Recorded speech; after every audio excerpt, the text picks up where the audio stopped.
Simon is now an adult facing grown-up struggles, equipped with a half-finished resume and zero chances of landing a decent job.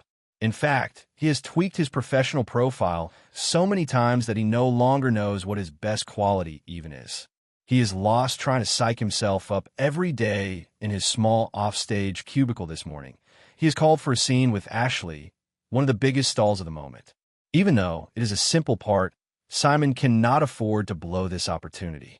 The issue is that he always tries to do more than what is asked of him before the scene even starts. He is already giving the director advice on how to do her job, changing lines, and adding things he believes will be better. If there is one thing a director can't stand, it is a rookie trying to tell them how to do their job. What was supposed to be a straightforward scene where a sexy girl turns into a monster and rips his head off has turned into a complete mess because of Simon's obsession with details. He actually holds up the shoot for an entire hour, unable to decide which book he should be holding when the monster kills him. Simon even goes as far as questioning the screenwriter. He demands a meeting with him while the entire production crew stands around waiting for him to make up his mind. Eventually, the crew sends Linda, the production assistant, to fire him on the spot. That is what happens when you overstep your bounds and try to lecture people who have been in the business for years. Within an hour, Simon is back in his car, taking out his rage on the roof. After losing yet another job on his way to another audition, he has to squeeze through the parking lot because some jerk double-parked, forcing him to climb out through the window. To make matters worse, when he gets home, he finds people moving his stuff out, walking into the living room. He discovers his girlfriend is walking out on their relationship using his intellect for mischief. Simon poses as Janelle's assistant, fakes an illness, and manages to score a last-minute audition while speeding toward the location. Upon arrival, his plan proves successful. The casting directors welcome him and hand over his lines for the read, heading up to the second floor. He finds that many actors haven't gone in yet. The line is long, and Simon will be stuck there for hours. He spends that time refining his lines, using everything he gathered during his childhood to stand out from the crowd, even though the doorman strictly warns him not to change a single thing. Trevor walks out of the room laughing. His audition clearly wowed everyone, but he is the one shocked to see Simon among the candidates. He offers to give him some pointers, but the moment he sees Simon's notes, he spots the problem.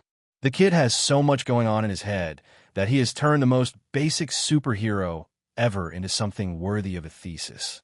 Trevor tells him that nobody cares about subcultures created on Reddit. He just needs to go in, say the words, and let his essence do the work.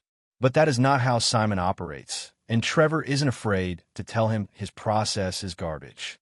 His best bet is to stop thinking and just go with it. Trevor gives him a little trick. He tells him that once he's in front of the casting crew, he should exhale every bit of air from his lungs before delivering his lines. At that moment, his mind will be too distracted trying to keep him from passing out to ruin the audition. By overthinking, for the first time ever, Simon listens to someone other than himself. He enters the room, forces all the air out, and says his lines, the same ones he heard countless times in the movie. He knows every syllable by heart, hits every mark, and doesn't spoil the character's essence with psychological trivia. He truly connects with the room that night. Trevor invites him out for a drink while they wait for the callbacks. The old-timer explains that acting isn't about memorizing a hero's biography or analyzing them. An actor's job is to be a mirror and live as the character, not just understand them. This gives the kid a perspective he had never even considered. Once Simon leaves, Trevor picks up a phone call. He tells the person on the other end that he has made contact with the target, then listens as they warn him. Simon possesses an unstable power that makes him dangerous. They need to take him into custody immediately, and Trevor promises he's already on it soon. He won't be a problem anymore. The following morning, Trevor is arrested at the airport. The FBI surrounds him, tackles him, and slaps on the handcuffs. This is all due to his past as the Mandarin, even though his trial ended and he served his time for that terrorist performance. However, Damage Control believes he could be useful. Once again, this is where we learned that these events took place a few days before he met Simon. The fake man audition was his idea as the movie and the entire project are actually a lie designed to take him into custody. Back in the present, Simon gets some great news from Janelle. They've asked him to record a self-tape with more material. The script is already in his inbox, so he needs to move fast.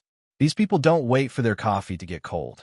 As soon as he gets the script, Simon memorizes it and starts testing angles, scenes, and different ways to deliver the lines, but his mind becomes a problem. Once again, he is overthinking everything and ruining the essence he displayed yesterday.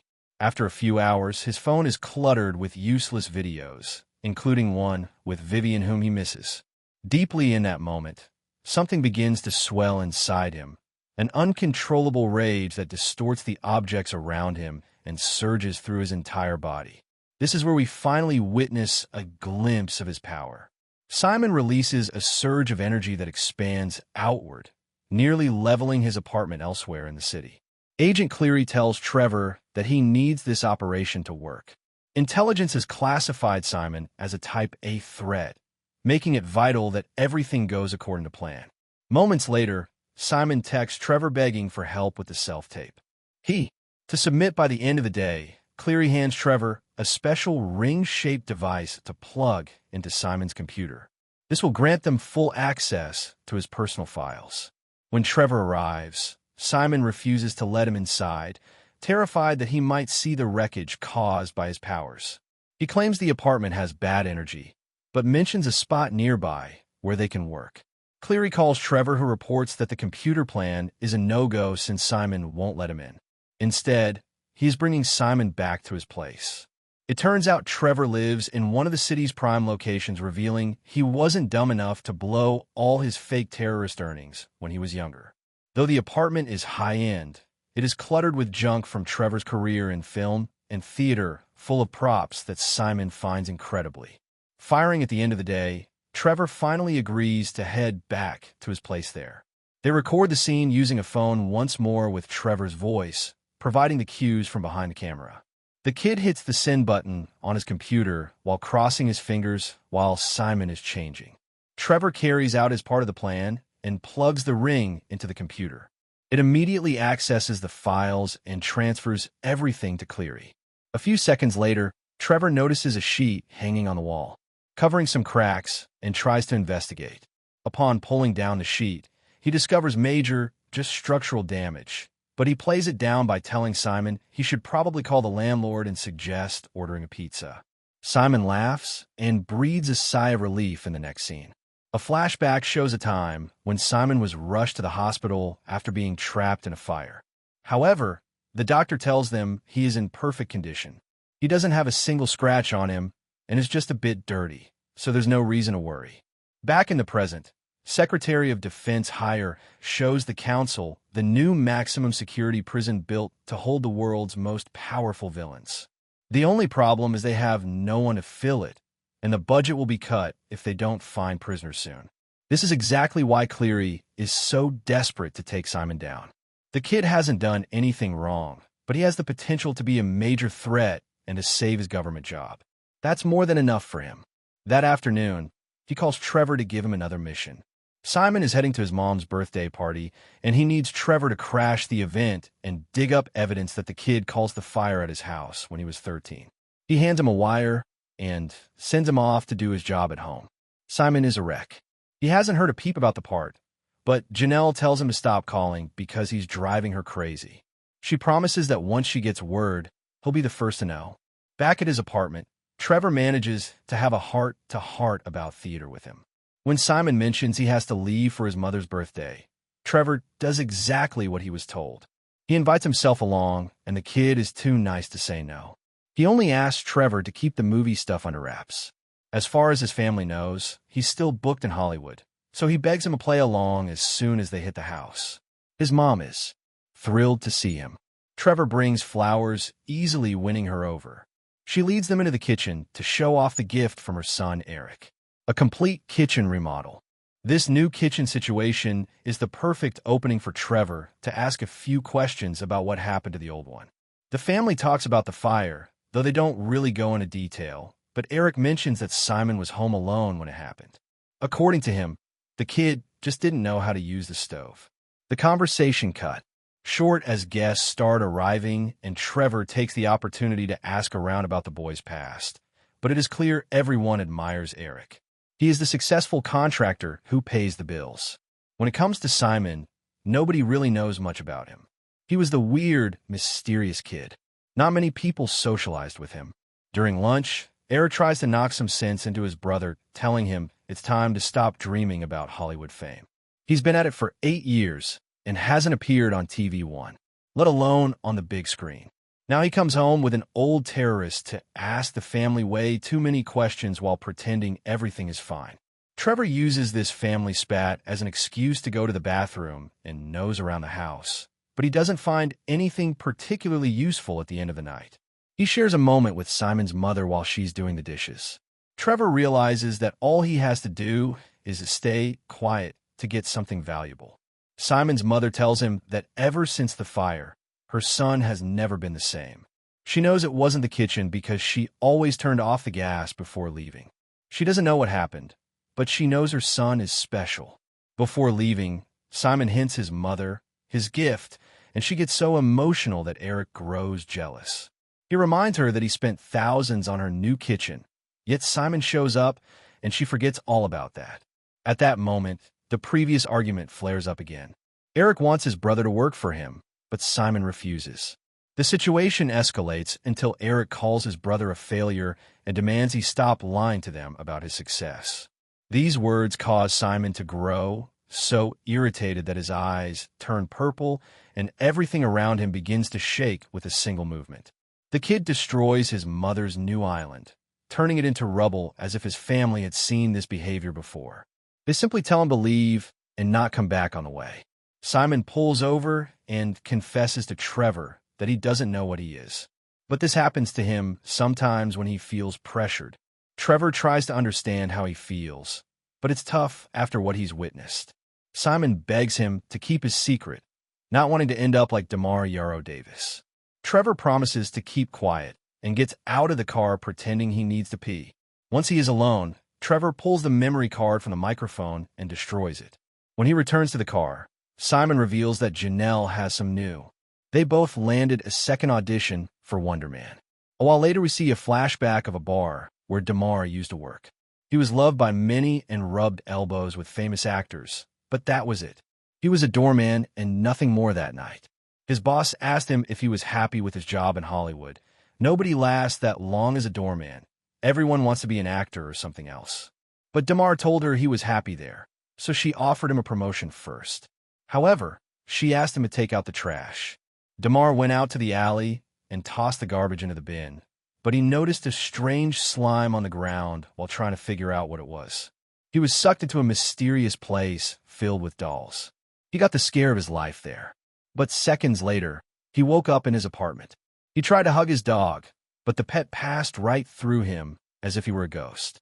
Moments later, Damar realized his dog had fallen through to the floor below, so he went inside to save him.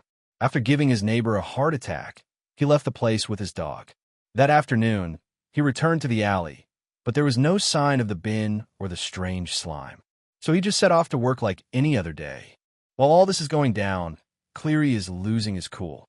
Trevor isn't checking in, and High's already in the phase of deciding who gets canned and who stays on the payroll at the bar. The guys are cornered by some thugs who are there for Trevor. It turns out he has a messy history with drugs, stuff he enjoyed without limits, but forgot to pay for. He skipped town back then, but now that he's back in the city, it's time to settle those old debts. The goons tell Simon to stay out of it if he doesn't want to get hurt. They're only there for Trevor and nobody else. But when a guy pulls a gun to kill his friend, Simon snaps cleanse his fist and channels his energy. He slams one guy against a wall and takes out the rest with superhuman strength. Every strike is charged with energy that sends them flying and snaps their bones. What he just pulled off is an incredible feat. The only problem is that a kid on a scooter caught the whole thing on camera. If that video goes viral, they can kiss their big break in Hollywood goodbye, and maybe their freedom too before the witness can get away. They hop in the car and they try to track him down, but the traffic is jammed. So Simon decides to drive onto the sidewalk to catch the elusive kid. In that ill-timed moment, Trevor receives an email with the audition script. It says that Barnaby Wonderman's best and only friend betrays him. Simon can't believe his ears and slams on the brakes to see it for himself. Luckily, the kid with the phone doesn't get away. In fact, he's waiting for them on a corner almost like he wanted them to follow him to a specific spot. The kid ducked into a club where Simon can't touch him and wants to make a deal. The pitch is simple.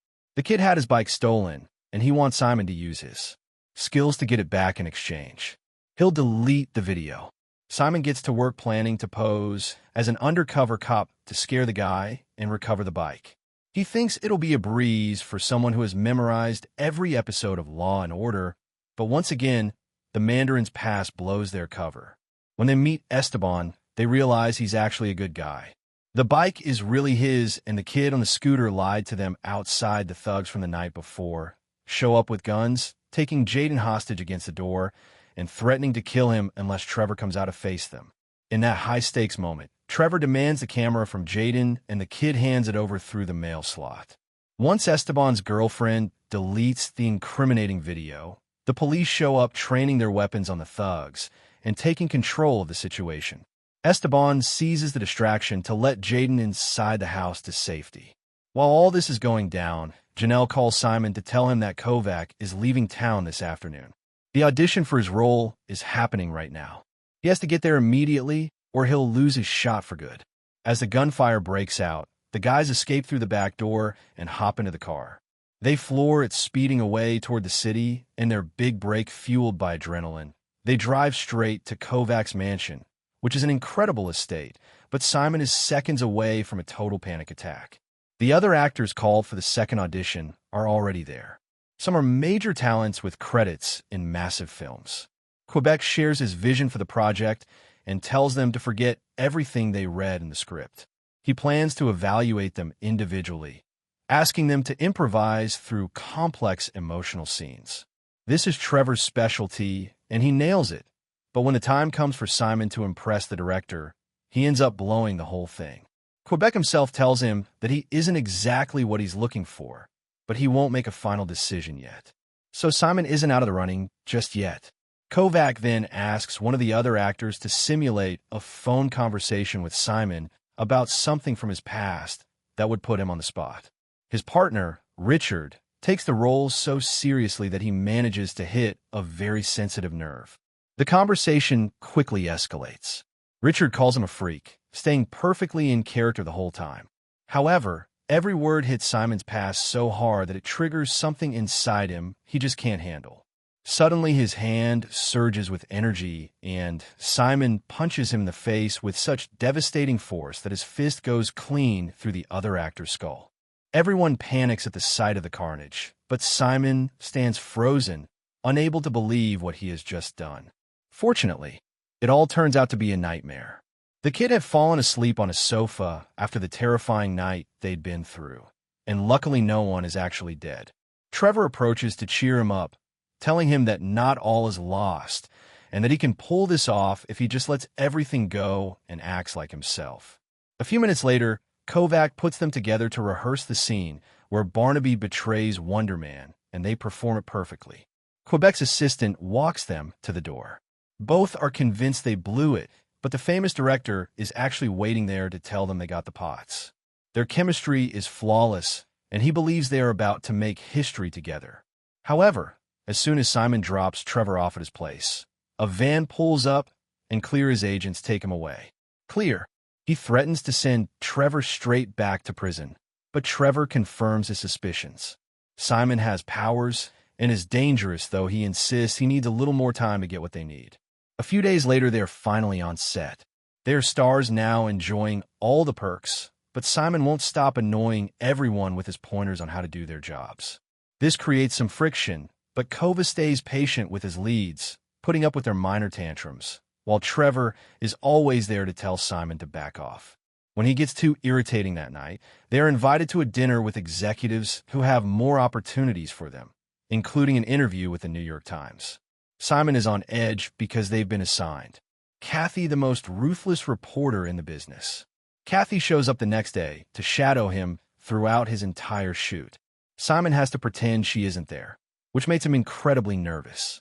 At the end of the day, Kathy reveals she already interviewed Vivian, which genuinely worries Simon. That's enough for Simon to invite Vivian out for a drink that night to fish for what she said in the interview. He plays it cool for a few minutes, but Vivian doesn't have time for that. She confesses she didn't say a word about his secret and tells him he can relax. But when Kathy returns, she sets her sights on Trevor, revealing to Simon that his mentor was arrested by the FBI, but miraculously free the next day. Plus, they have the video from that day on the street. After the interview, Trevor comes clean. He confesses that he was cornered into spying on him and that the whole thing is a sham, including his big break. Simon storms off the set in a blind rage. As he walks, everything around him begins to shake until he releases a massive surge of energy that turns the entire set into rubble. By the time Trevor gets there, Simon is long gone. But damage control arrives instantly to cordon off the area. Cleary finally has the probable cause. He needs to make an arrest. Shortly after, we see a SWAT team gearing up to breach a building. At first, it looks like Simon's place, but Trevor makes one last call, begging him not to make the same mistakes he did before hanging up. Seconds later, news outlets broadcast a new message from the Mandarin, who claims responsibility for the explosion and takes the full fall. Cleary arrests him on the spot, receiving commendations from his bosses. His career is secure for the time being. As for Simon, Kovac calls him in. The director knows that the raw pain from his friends' betrayal is the perfect vibe for the movie. So he tells Simon to get back to work and channel that energy. Months later, the film premieres. Trevor's role has been recast, but Simon is the lead and shoots to superstardom. The public absolutely adores him. A few weeks later, Simon travels to a dry southern town and meets a guy named Chuck. He tells him he's landed a role playing someone just like him. Thanks to his fame as Wonder Man, Chuck buys the story completely, introduces him to his family, and lets him crash at his place. Simon asks to shadow him during his daily routine, and that's when it all clicks. Chuck works at the high-security prison where Trevor is being held. The whole thing was a long con by Simon to break his friend out.